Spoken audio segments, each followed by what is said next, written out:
Client meetings can quickly suck up all your time. And time? Well, time is a finite resource. In fact, time is often the major limiting factor to growth in a service business. There's never enough time to do all the things we want to do. But so often, meetings feel like a required element. Client meetings are inevitable, right? They're destined to take up time on our calendars. Or are they? You're listening to Break the Ceiling, the show where we break down unconventional strategies you can use to save time, boost your profit, and increase your operational capacity. And I'm your host, Susan Bowles. Now, I have a personal dislike of meetings in general. Meetings wasted way too much of my time during my stint in government and higher ed. I've spent time in more meetings about meetings or meetings to prepare for other meetings than I can count. So I've truly felt the pain of being in meetings that really could have been an email. As we've been talking about opting out the last month on the show, I wanted to explore the idea of opting out of client meetings. Are they really inevitable? Or are there ways to explore working with clients that still deliver really high-touch services in unique ways that might actually be more effective at delivering value than a meeting could be? So this month on the show, I'm asking the question, does it have to be a meeting? Spoiler alert, it doesn't. If you've ever wondered whether you could reclaim your time by eliminating your client meetings, the next 4 episodes are for you. We'll talk about creating intensive style services that move projects forward faster and with fewer meetings. And we'll explore using Voxer as a unique communication tool to provide support at the exact right moments your clients need you. I'll talk to Parker Stevenson about creating a retainer monthly service that moves away from meetings towards using Loom videos and eventually to group office hours. And I'll talk to Greg Hickman about developing a unique service where he's taken the processes he developed for his own business, and now he trains clients on how to do his service for themselves. Today, we're starting with rethinking how services might be delivered in an intensive style. Basically taking all that work you do over several weeks or months with a client and condensing it down into just a few hours or days. So you drastically speed up your results for clients, but also reduce the amount of time that you might spend in those update meetings or trying to drag a project along and keep it to a schedule. I'm going to talk to 2 different founders who both use an intensive style service, but with different approaches. It's changing the container. I'm still serving people one-on-one, and it still feels really high touch. It still feels really intimate, but we've changed the container from a 6-month partnership to a 2-week coaching intensive. So I can serve more people that way, and I can really automate the process. That's Ashley Gartland. She's a business coach who helps small business owners and online entrepreneurs simplify and streamline their businesses. Her approach has been to take her 6-month coaching partnership and condense it down into a 2-week intensive, tackling one specific challenge. When I launched my coaching practice, I first started with one-on-one services because I knew it was a really great way to get started and to hone my skill set and grow my practice. And then the narrative around me was so focused on doing membership groups and doing like group coaching programs and doing mastermind groups. And that the narrative was that this is the best way to scale your capacity. And for me, it was also like it could lower the price of my services a little bit and I could serve more people. So I definitely went down that path for a while. I did at least 2 groups. I was trying to remember the other day. And the first one that I launched was all group work. Like I tried to scale by serving a group of 10 women. And what I found was I didn't love it. I didn't love being a facilitator of the group. If you've thought about how to leverage the time you spend in client meetings, Ashley's foray into running groups probably sounds like a familiar solution. Instead of meeting with one person, meet with 5 or 10 or 30. And that can certainly work. But meeting with groups can leave something to be desired if service delivery and high-touch experiences are your jam. I thought maybe I just need to design the group a little bit better. Maybe that's not the problem. I just need to fix a few things. So the second time I launched a group, I did kind of the same number of people, and I included a one-on-one call with me as one of the features of the service. And so I got to have that one-on-one time with everybody, but it still didn't feel like enough, and I still didn't love it. So what I ended up doing was putting groups on hold, and I just went back to longer-term one-on-one coaching engagements for quite some time. And I kind of felt like if this is my choice, then I'm just going to be able to scale to this level and this will be it. But sometimes you have to see how someone else makes it work for you to see the opportunity in front of you. And that's what happened for Ashley. I had the opportunity to do a coaching intensive with a really incredible mentor. And that's what like sparked a new idea for me, realizing like I could offer coaching intensives. Like my business could work like this. I could also offer this as an addition to the one-on-one partnerships, because I saw how great they were when I got to experience it as the client. And I saw that they would allow me to serve more business owners and scale. So that's where I started to explore intensives. And that's really been my path to scaling outside of the one-to-one services. So you're approaching rethinking the services that you could offer, and the way that you are presenting those offers so that it's something that is easier for you to handle from an operational perspective, but minimizes the recurring high touch capacity, essentially. Is that? Yeah, exactly. Like it's changing the container. I'm still serving people one-on-one, and it still feels really high touch. It still feels really intimate, but we've changed the container from a 6-month partnership to a 2-week coaching intensive. So I can serve more people that way, and I can really automate the process. And that's been a period of like really refining over time. This started with a test run. Really, a couple people had expressed interest in working with me, but they had said like, I don't really need a 6-month partnership. I just really need a little bit of support. And I didn't have anything with them. So at that time, we just kind of stopped the conversation. But when I started offering intensives, I went back to those people. I fleshed out a few details and asked them if they wanted to pilot the new coaching intensives with me. And I found that in doing it with them, I loved the service. And I also started to identify like how I could refine it to make it better for my business as I was delivering these. Gotcha. So can you tell me a little bit more about your intensives, how they work? How have you kind of refined the process there? Yeah. So when I first got started with them, it was really general. It was I'm trying to remember, 90-minute or 2-hour private coaching intensive. And it was open-ended. Like they could bring anything they wanted and we would dive into it. And what I realized was that it's really hard to cram like everything in the kitchen sink into 2 hours and a few weeks of email support afterwards. And so what I started asking my clients to do was really define the scope of what we were going to be focusing on before we got on. And that allowed me to get more information from them up front.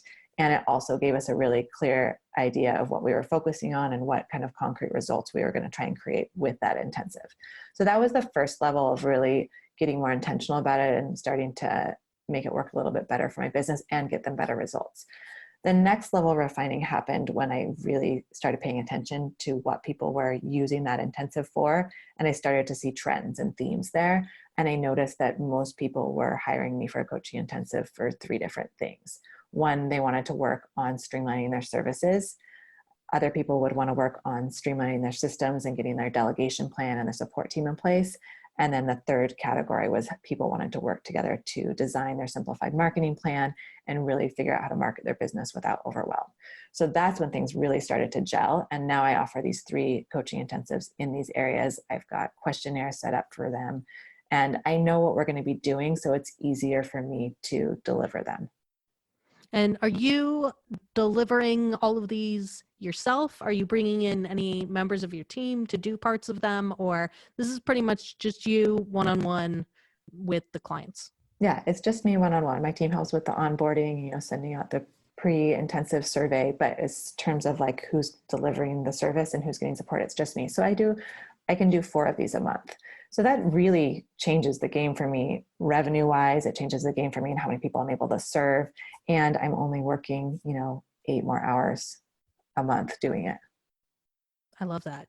So I heard I think it was on the What Works podcast that you did with Tara, that you were talking about a like 3 weeks on, 1 week off kind of workflow. Mm-hmm. Are you still doing that? And how's it going? I love it. And I'm on my week off here. And by week off, like I'm like putting quotations around the word off.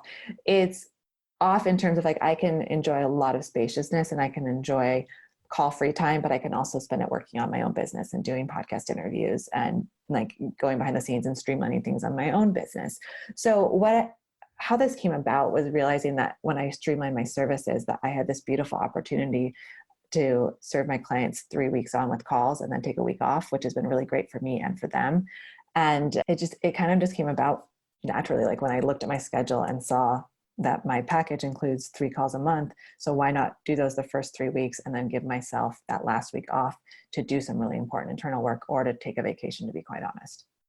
And have you found that, so when you are taking vacations from your business, are you purposefully scheduling them for that last week, or are you taking vacations other times and moving your schedule? How do you approach the taking time off away from the business? Is it within that box?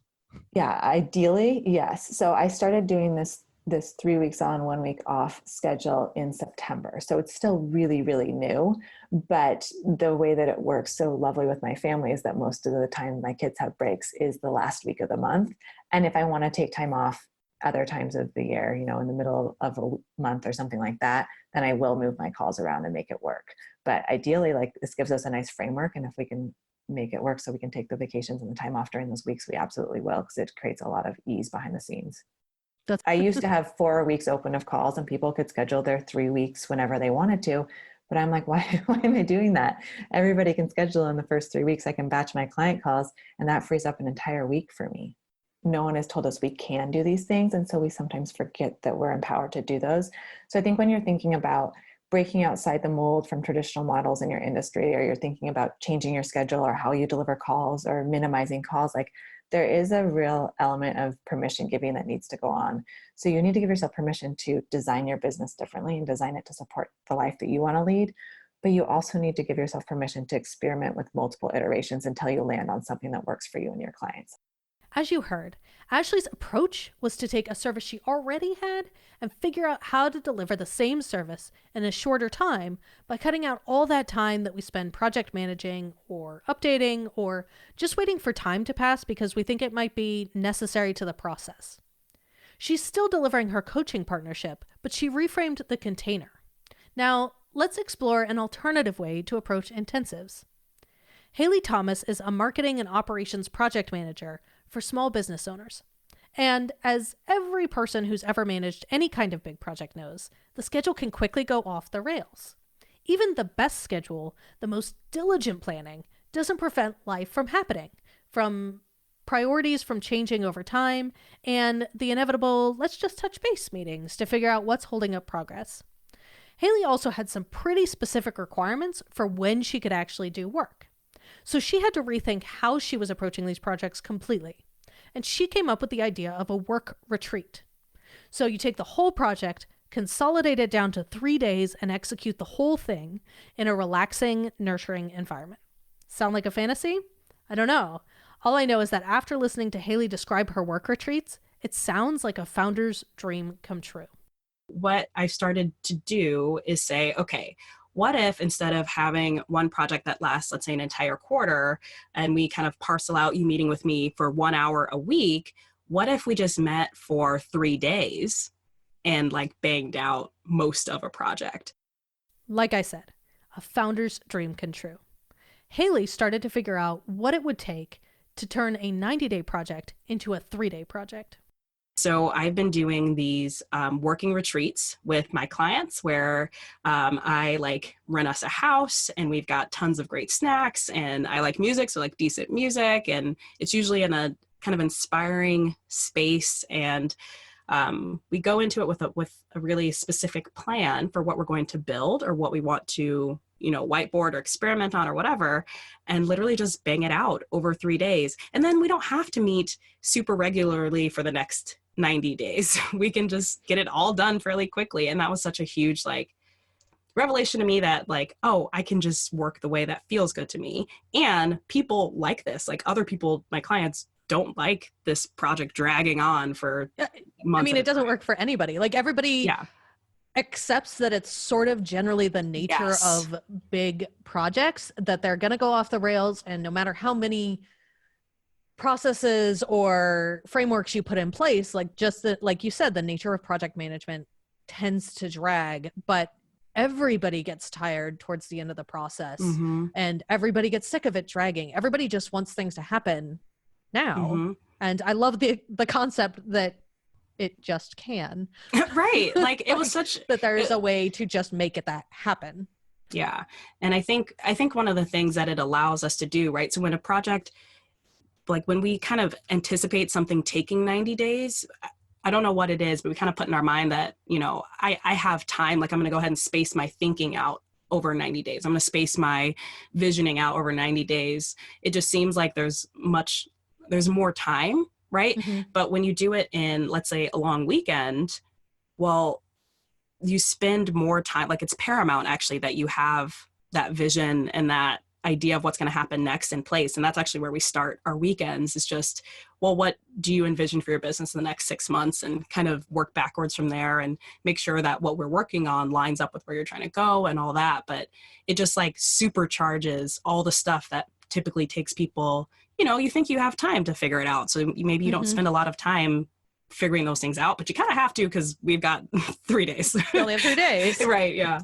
So how do you allow for, I guess you could call it kind of a creative process, you know, when you're iterating on an idea and kind of continually refining that to get down to what your vision really is, from, you know, where the vision starts out to, I guess, when you come up with a concept of something that you want to do, it tends to be big and hard to get your head around. And sometimes there's a bit of an iterative process to get to the vision that you're going to actually execute.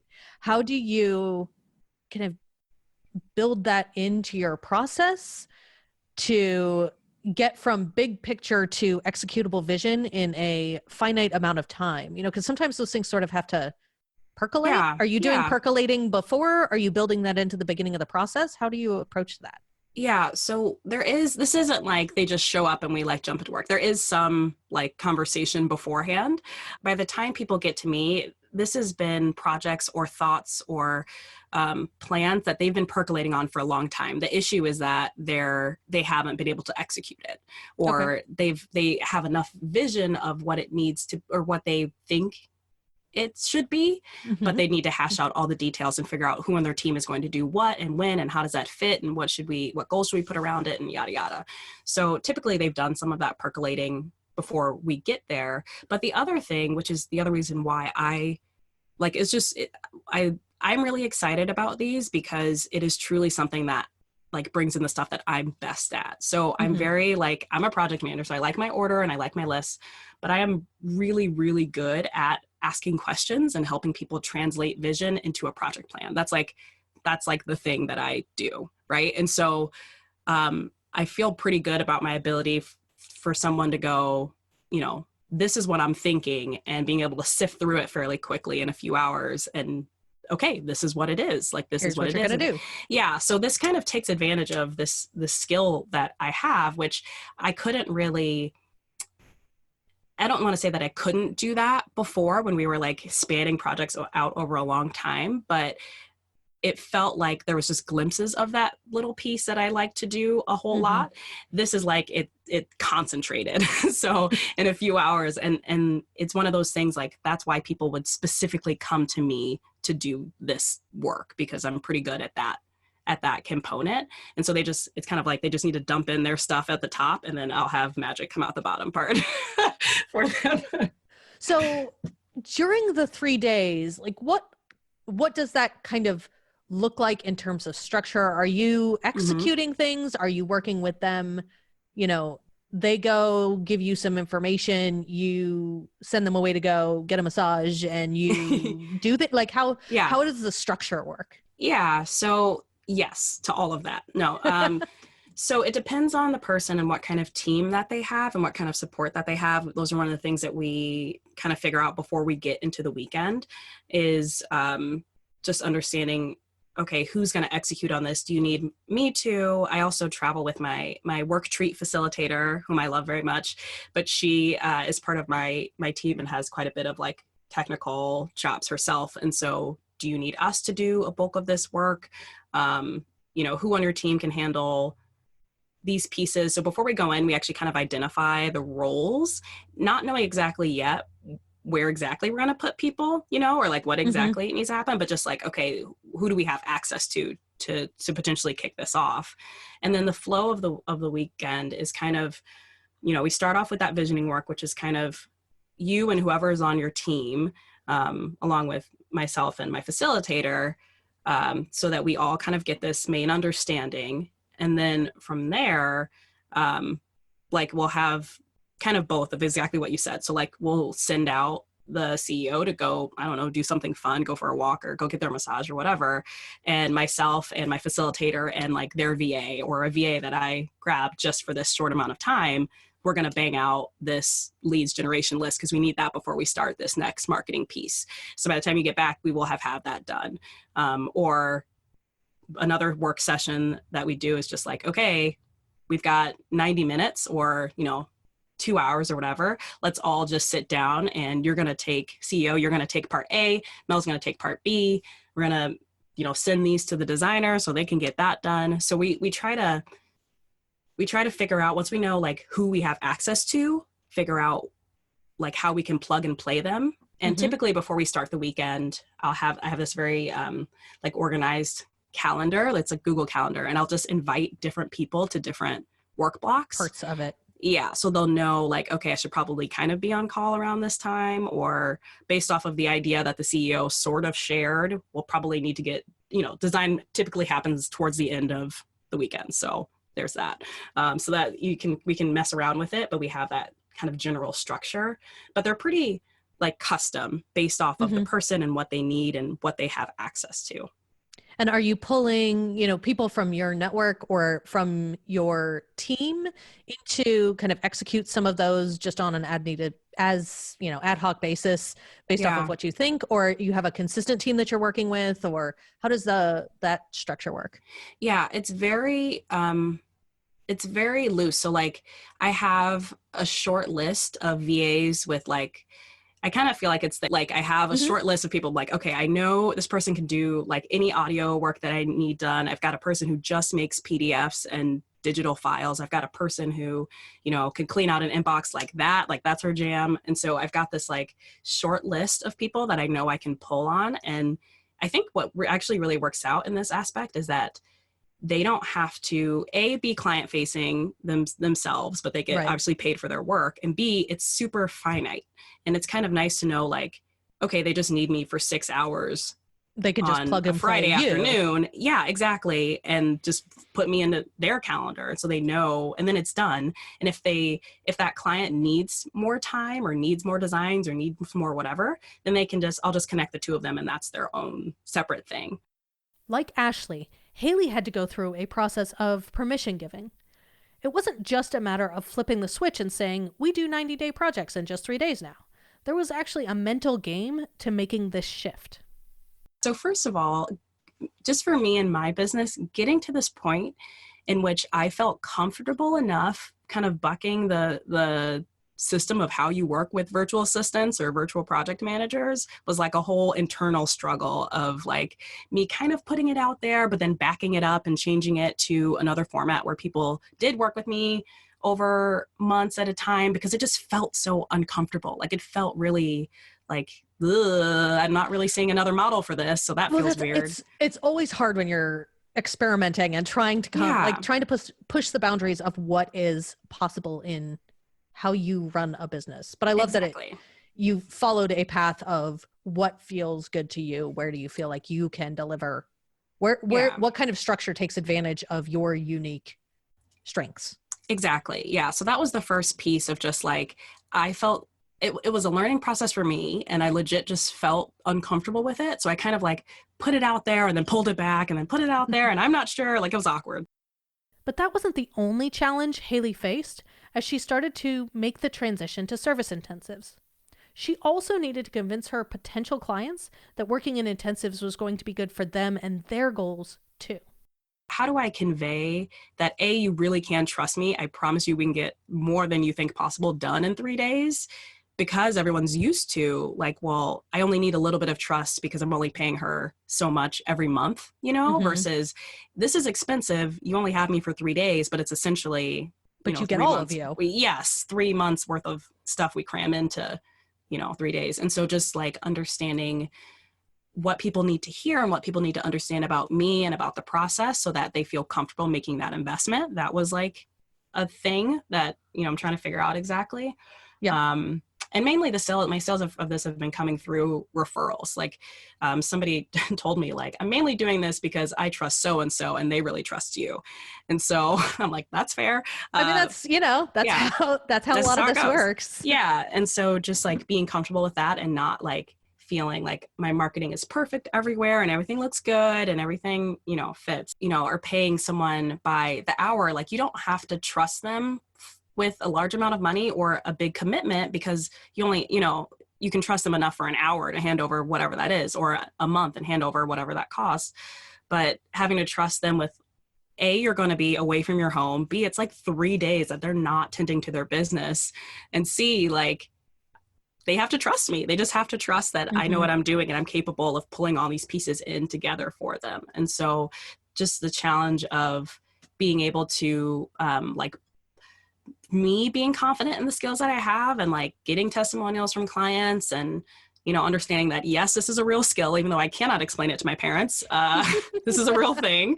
And like, being good with that and then being able to convey that has been like I don't want to say a challenge, but it's been like something I've been very distinctly working on that I did not have to work as hard on when I just went to someone and was like, yeah, I'm a project manager. And they're like, great, I know exactly where to plug you in, when it's hourly or like. Yeah. I have always had the same issue of how do you describe what you do? And I'm like, I'm part tech person, I'm part CFO, I can do project management, I can, where do you what do you need fit yeah, when I think that's true for all problem solvers, like people who ultimately their job is to solve problems versus sell a thing or make a widget. Yes. When you can, and I think this is part of project managers, you can do whatever. You can solve problems. How do you solve that problem? And what part of the problem is your expertise? So like there's folks like me that do a really good job on the marketing side. That's not me. I do a good job on the software side and the finance side and the structures that make up the fabric of the back end of your business. Like operations, the word operations conveys so many different aspects of a business that it's hard to have the words that describe precisely what you do in a way that somebody who's not familiar with what you do understands what happens. Exactly. So how did did you try to sell the new version to existing clients, or did you go with just transitioning from, old client, sell new clients? My first sale was to a client that did have me on retainer. And so that was an easy sell, mainly because like she knew me and knew I could like pull that off. And so she was like, yeah, great, let's do it. Send me the invoice. I was like, perfect. My kind of sales pitch. So that was my first one, and kind of let me get my feet under me of like, okay, what is it and how does it need to look and what shape is this going to take? But now it's, either referrals from her. Yeah. And like new people. So. And for you personally, as the person who is executing this plan, how did the new approach affect you running the operational capacity of your own business? Yeah. So that's been a piece that's always been hard for me, because I really only work like full days in my business 3 days a week, and not from like a, hashtag 4-hour work week type thing, but from I have a 4-year-old who only goes to daycare 3 days a week. So that's legit. Where business needs to fit. Like, I'm not trying to be cool at all. This is just how much time I have. And so just being like working backwards from that, right? So that's, 3 8-hour days, but really if I take an hour for lunch, that's 21 hours. And I know I need 5 hours for marketing and another hour for my own internal stuff. That's only 15 client hours I could potentially have a week. And that's like if I cram it in with client hours, which I don't want to, you know what I mean? Like I want to be able to take a 15-minute break and take my dog for a walk. And so the whole setup of dollars for hours, or even having people on retainer where they get me for so many hours a month, had a pretty like I could see not very far off in the distance, like the limit of which I was going to be able to make more money just right off the bat, because Yeah, I but just you only have couldn't so do many it. hours. Yeah, exactly. Like I literally had exactly 15, and that's if I crammed everything in. So I already could see like in the short distance, that's not going to continue to work. And so being able to do these weekends, now I can focus more of those, 15 hours on like marketing and having conversations and doing a little bit of prep work, which is mentally less taxing as it is. Mm-hmm. And then every 4 weeks or every 4 weeks or so, like have one of these weekends and like make money I need to make for that month or whatever. So it's been really good just in terms of like, okay, how is this a solution to the time crunch that I already was like kind of feeling like I was going to butt up against pretty soon. Mm-hmm. So you've been doing these for a little bit. How does the new version feel to you as the business owner? Do you feel like it's pulling on your skills a little bit more? Talk to me a little bit about you and how much do you like it? Yeah.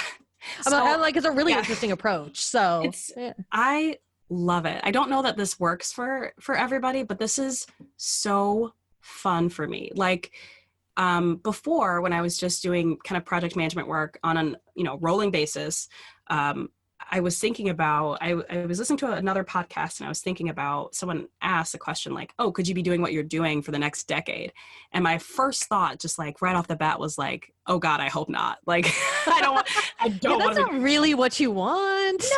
No, that was like my gut just reaction. And so, this, I'm like, absolutely, this would be so fun. Like to the point where, I mean, I can see multiple possibilities for how this plays out. And there's a space here in town that I want to buy and have the co-working space in the bottom, and like, the like kind of Airbnb spaces in the top, and have people come, and we can do like summer camps basically. And like, it'd be like, this is fun. Like this feels, that sounds really fun. Yeah, like, right? That sounds great. Yeah. Why wouldn't you want to go do that? Exactly. So it's just like, I feel like I finally built something that I like, this is fun and I could do this as a career. This past year has just, I felt like I've been trying to be more intentional about, I feel like the word self-care is like overused, but in my mind, it's like literally caring for myself, in that like, well, what does Hailey think that would be fun? Like, what would it be like if I could just pick how I did things and didn't worry about whether or not it sounded impractical, or if it sounded, like unusual or whatever. What if it didn't matter if you couldn't figure out how to explain this to everybody? What if you just did it because you liked it? And so that's been the kind of internal conversation I've been having all year about lots of things in my life, but particularly in my business. And I feel like I just landed on something that, like I said, I will probably still be doing this 10 years from now. And that is so cool. Like, I'm so happy about that. Both of these founders needed to give themselves permission to think differently in order to develop their unique intensives formats, to be open to the question of, what if there's another way? When you're stuck in a loop of looking for frameworks or looking for other people in your industry who are doing something, it's easy to slip into the mindset of, well, this is just how things are done. And when that happens, it puts inherent limits on what your business and your work can look like. Just because there are lots of examples of ways that you can deliver services to clients already, it doesn't mean that there isn't still a better way of going about it, or a way that works better for you and the business you want to run, or for the specific clients you work with. I use this quote all the time, but there's an Andy Warhol quote about business being the most fascinating kind of art. Your business is your art, and you wouldn't paint a painting by following what everyone else was doing. So why do we allow ourselves to get pigeonholed into just one way of doing business? Ultimately, the choice about how you structure your business and how you work with your client is up to you. You have the power to work in any way that suits you, your life, your energy, and the kind of work you want to do. But you have to open yourself up to the idea that just because you don't know someone else who's doing it, it doesn't mean that it can't be done. My friend, Margot Aaron, who writes at thatseemsimportant.com, says, you're only a pioneer in retrospect. In the beginning, you're just weird. It's enduring the discomfort between weirdo and pioneer that's the secret. Hailey and Ashley are two great examples of founders who realized that the traditional client meetings just didn't really work for them or for their clients, and they gave themselves permission to start at the beginning with a blank slate and to be a little bit weird and just take their ideas and experiment with them, refine them, improve them, and let them evolve. So if you gave yourself permission to start over with a blank slate with your own business, what would that look like?